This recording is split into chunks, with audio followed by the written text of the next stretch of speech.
Welcome to the University of Michigan Dentistry Podcast Series, promoting oral health care worldwide.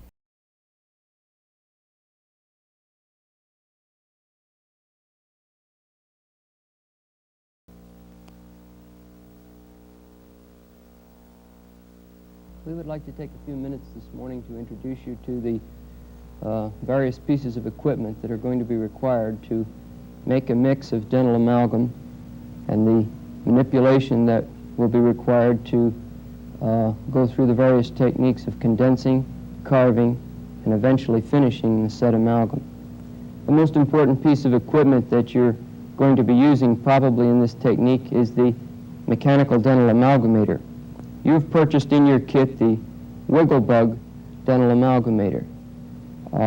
This instrument will properly mix or triturate your dental amalgam so that it can be usable in the techniques you'll be carrying out. As this piece of equipment comes to you, there is a tag on the side denoting the fact that there are two screws in the bottom that must be removed before the amalgamator is turned on. If you turn the instrument on its side, you'll see two screws that are colored in red. The other one down here. These screws must be removed before any power is put through the machine. Several screwdrivers will be available in the laboratory for you to use in doing this. These two screws should be set aside and kept with your amalgamator.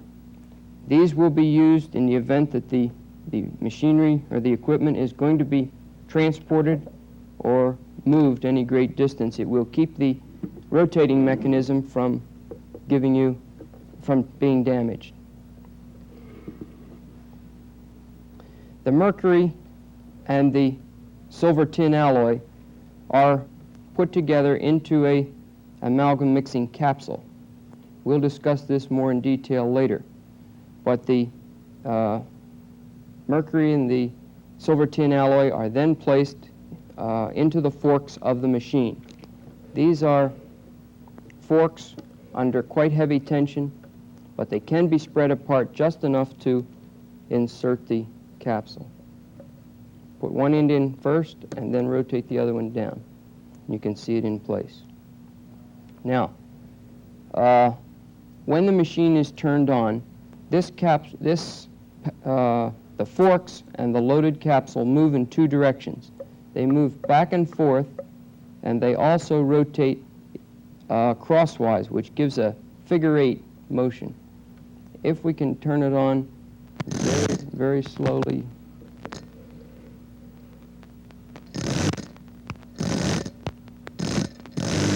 You can see how it is an eccentric movement, and it runs in a figure-8 pattern, moving back and forth and sideways at the same time. Moving down to the front of the machine, the timing mechanism dial is set in units of seconds. 5, 10, 15, 20, 25, 30 seconds. The knob on the side has a line scribed across it that is set to mix a given number of seconds. Here we have it set for 15 seconds. In order to activate the machine, this knob is moved all the way down to the start position.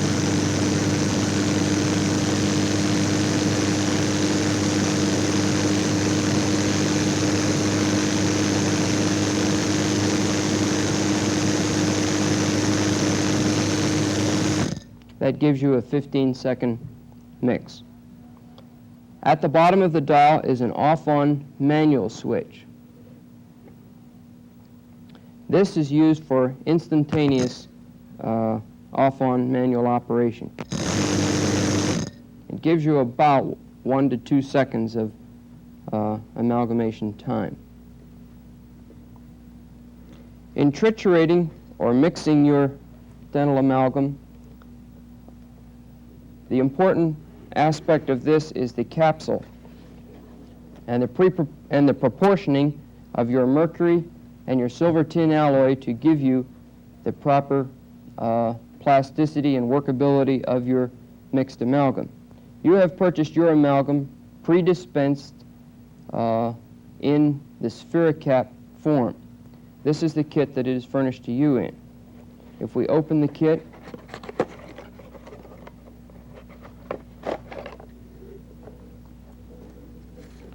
take time to read the directions. These are put in here for a purpose. They will subsidize the work that we have given you in terms of mixing. You have here 25 mixes of amalgam.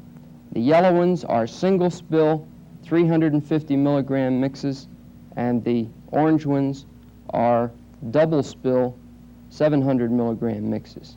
Otherwise, they are exactly the same. In these pre-dispensed capsules is sufficient mercury and alloy to give you a 48% mercury mix. Let's open one of these capsules and see the contents as it is packaged and sent out. The capsule, in order to activate the capsule, the plunger must be depressed completely down into the capsule itself. This releases the mercury and the plastic pestle into the lower chamber where they can be properly triturated and mixed together. If we open the capsule,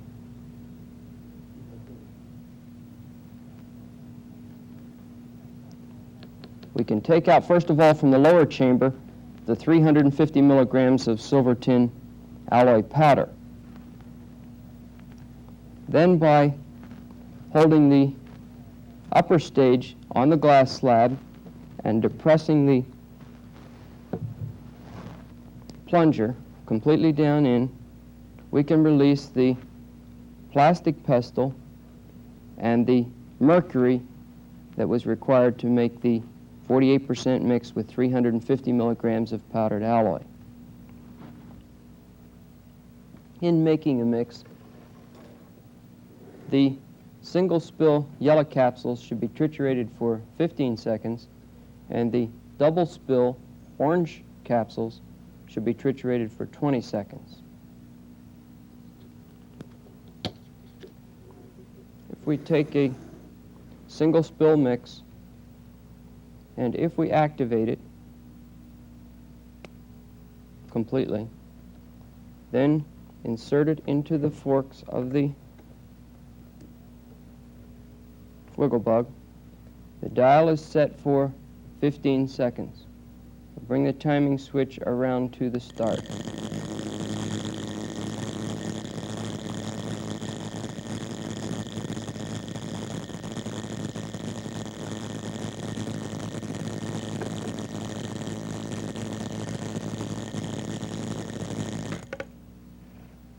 Upon completion of the mixing, remove the capsule.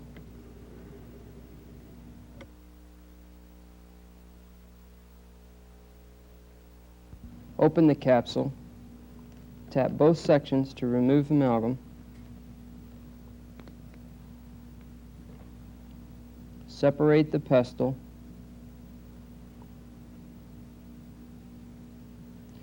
We have asked you to test the mixed amalgam using the straight end of your Ward's C carver. As this amalgam goes through its setting reaction, it will initially be of maximum plasticity, and then it will progress to a medium usable plasticity and progress on to an insufficient unusable type of plasticity, and finally it will become brittle or very non-carvable. To test this, take the amalgamated mass and attempt to slice very thin sections from the edge. The degree of resistance offered by the setting mass to the sharp edge of the carving instrument will help you to determine some clinical judgment for when the amalgam is passing through these various stages of its setting reaction. Once the amalgam has been completely triturated, it is ready for placement in small increments into the prepared cavity. To carry small increments of the softened plastic mass into the prepared cavity, a number 3 amalgam carrier is used. As the carrier is compressed into, the barrel of the carrier is compressed into the softened mass, the amalgam is forced into the barrel of the carrier. As the trigger is compressed, the plunger comes down that barrel and deposits the amalgam into the prepared cavity. After each increment of amalgam is placed into the prepared cavity, it is condensed with heavy pressure against the cavity floor and walls. In order to effect this pressure, an instrument is used which has a flat surface that can be pressed into the plastic mass of setting amalgam.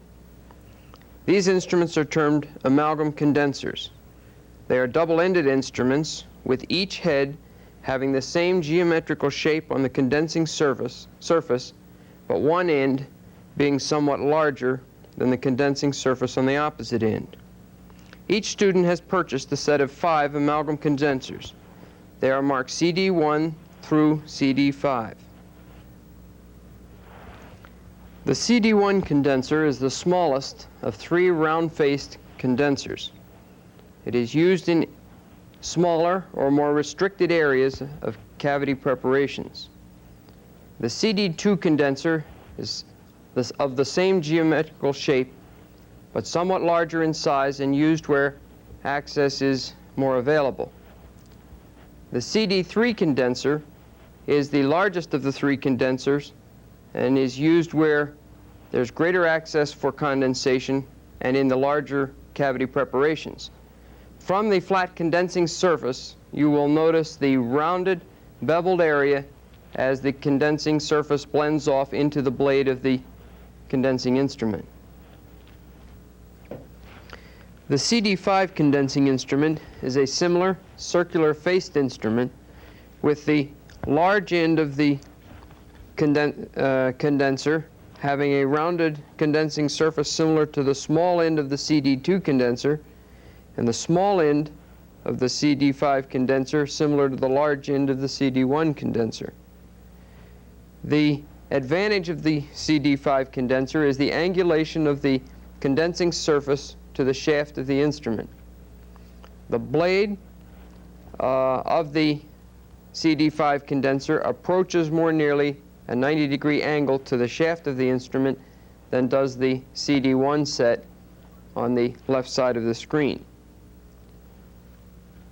The CD4 condenser is similar in angulation to that of the CD1, 2, and 3 set, but the condensing surface is elliptical or ovoid in form. One end of the condensing instrument has a condensing face with the long axis of the ellipse parallel to the long axis, or parallel to a plane through the shaft of the instrument. The other end of the instrument has a condensing surface perpendicular to the long axis of the shaft of the instrument. These condensers are used to condense amalgam over a broader area in narrow portions of the cavity preparation. In condensing, the pressure applied to the setting amalgam is applied in a vertical direction through the condenser tip. The condenser is held in a typical pen grasp with the third finger and the thumb providing stability in a horizontal direction, and the index finger used to apply the pressure apically. Heavy pressure should be applied, and as the condensing takes place, a rocking motion is used to apply as much work as possible to this material.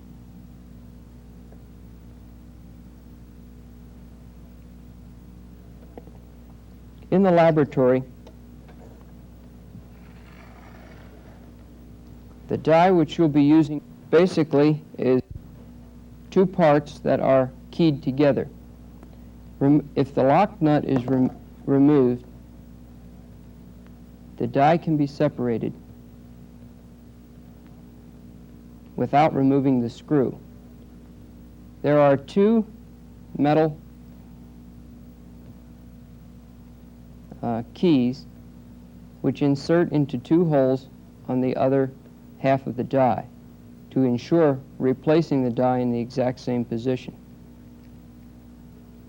This being done, the lock nut can then be replaced. There are four cavity forms on this die. The first form is referred to as a simulated Class 1 form.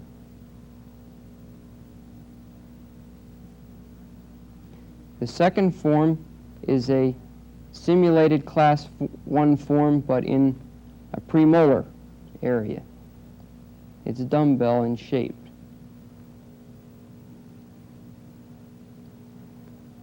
The third form is that of a Class 5, simulated Class 5 restoration. And the last form is simulated to look similar to a Class 2 preparation. The larger section being quite a bit deeper than the smaller section.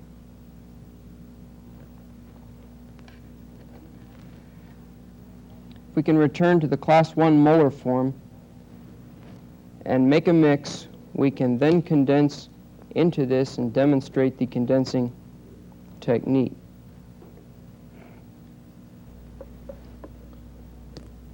Upon completion of the mixing, the capsule can be removed, broken open, and the mixed mass placed into the shallow end of a dappen dish. The pestle can be removed.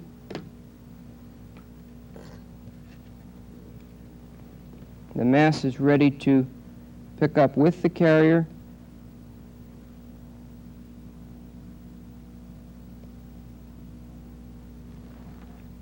and to deposit into the cavity form.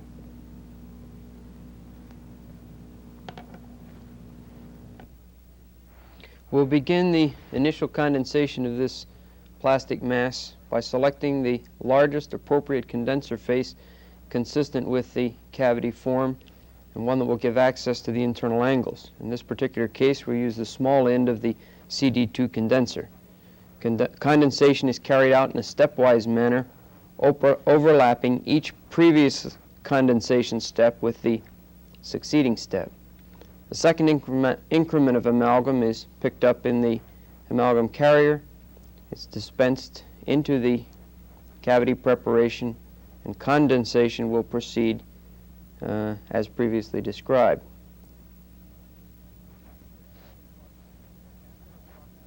After approximately half the depth of the cavity is completely filled with condensed amalgam, the condenser is changed, and in this case we'll select the large end of the CD2 condenser to continue the condensing of the amalgam. What appeared to be excess amalgam can now be reinserted into the cavity, and condensation can proceed using the larger face. After complete filling of the cavity preparation, a final increment is placed and overcondensation is carried out using the largest of the condenser faces.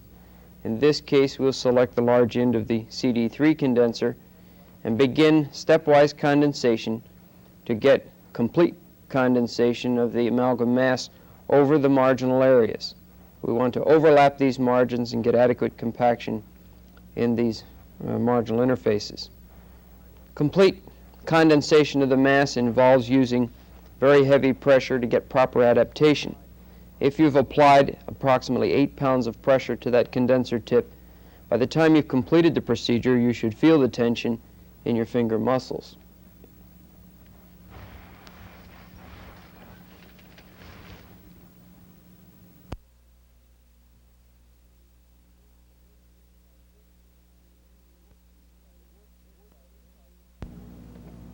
The Ward C carver is then used to carve flush this excess amount of material that has been over-condensed.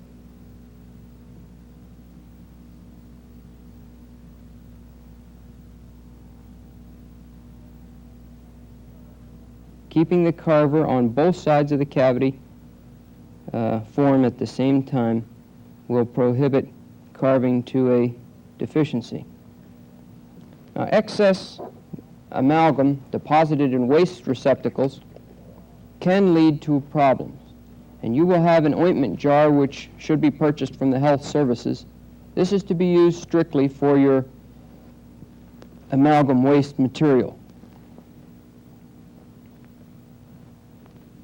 This is merely removed and kept in this jar for reclaiming by some of the dental manufacturers.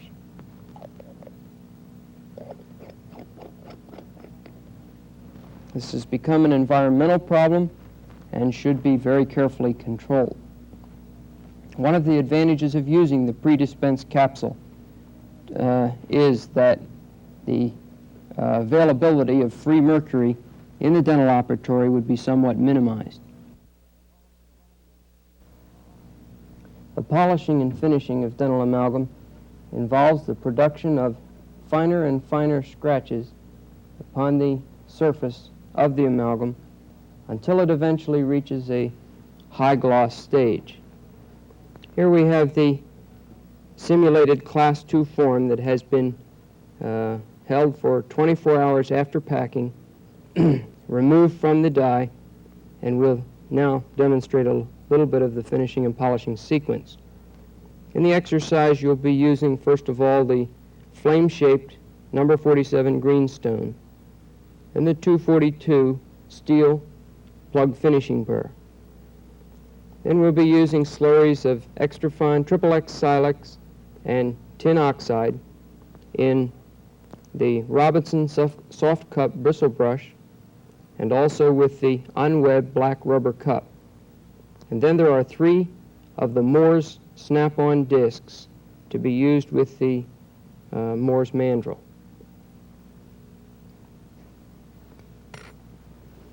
The flame-shaped greenstone is inserted into the latch head until it seats completely. The latch grip is pulled over, and the stone cannot be removed from the head. The carrot-shaped greenstone can then be rotated at a slow rotational speed and moved in harmony with the incline of the carved groove.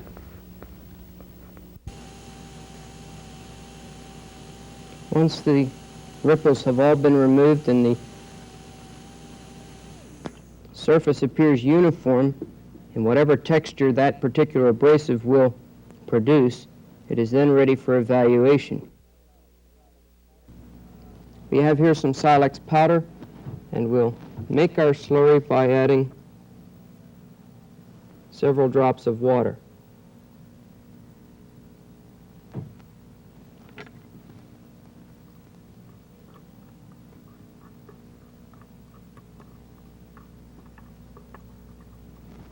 That appears to be sufficient.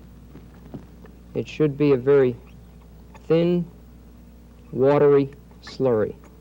This to avoid overheating during the polishing sequence.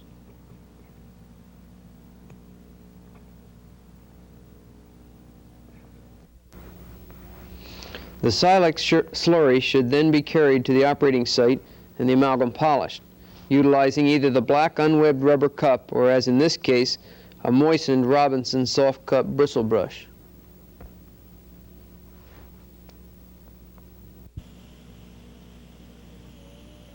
The cup is held in such a way that the edges of the cup polish the groove, and the internal parts of the cup will polish the incline. This can then be rinsed off, and that surface again fully evaluated. The last method of finishing we'd like to show you is that of using one of the Moore's snap-on discs. The Moore's mandrel must be used with these discs and placed in the same manner into the latch head. This is one of the XX fine waterproof discs with the snap-on brass center. The center is placed over the tip and then forced to place, and it will snap into position. Then we have asked you to use the flat surface, which would simulate the proximal surface of a Class II restoration, and using the disc, apply this in a similar manner, very light pressure, very intermittent type stroke, until that surface appears uniform.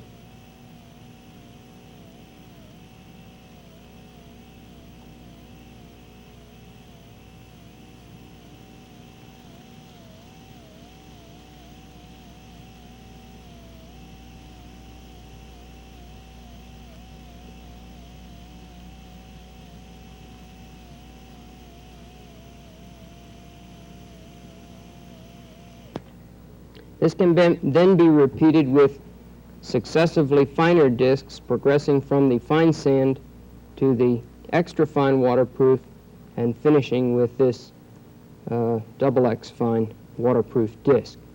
Each of these surfaces, as they're produced, should be evaluated under the binocular microscopes, and progressive roughness or surface texture can be noted and evaluated with each abrasive. You've been listening to a presentation from the University of Michigan School of Dentistry, which is dedicated to supporting open learning and open educational resources. This recording is licensed under the Creative Commons. It may be reused and redistributed for nonprofit use. Please attribute materials to the University of Michigan School of Dentistry and redistribute under this same license. For more information on how this and other University of Michigan School of Dentistry recordings may be used, visit www.dent.umich.edu/license.